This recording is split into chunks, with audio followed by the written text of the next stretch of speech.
সবাই কেমন আছেন? আমার হাত পা সব সুস্থ, চোখ কান সব ভালো আছে। আল্লাহর রহমত, আপনাকে দোয়ায় আল্লাহ ভালো রাখছে।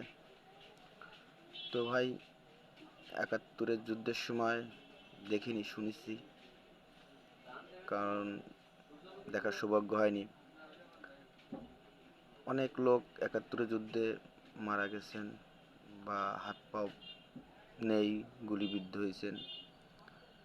যাই হোক, কোটা বিরোধী বা কোটা আন্দোলন, ওই সময় ভুয়া মুক্তিযোদ্ধা কোটা দিয়ে প্রায় না হলেও ৫০,০০০-এর বেশি বর্তমানে চাকরিতে আছেন। তারপরে ভুয়া কোটা দিয়ে ওই কী কয় পেনশন না জন্য ভাতা ২০,০০০, ২২,০০০, ৪০,০০০ ভাতা নিচ্ছেন। এরকম না হলে ৫০,০০০ আছে বাংলাদেশে, বর্তমানও নিচ্ছেন। আওয়ামী লীগ সরকার সেই সুবিধা করে দিচ্ছেন, স্বৈরাচার সরকার। তো ভাই, এখন তো আর তাদেরকে এই ভুয়া দেওয়ার প্রয়োজন নেই।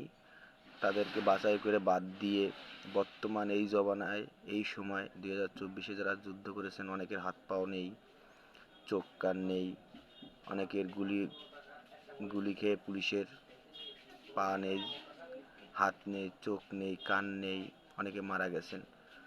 তো এভারেজ করলে মনে হয় ৫০,০০০ হবে না। তো ওই কোটার টাকাগুলো, ভাতাগুলো এনাদের দেওয়া হোক। এনাদের জন্য নতুন করে স্বাধীন হয়েছে দেশ, তাদের ত্যাগের বিনিময়।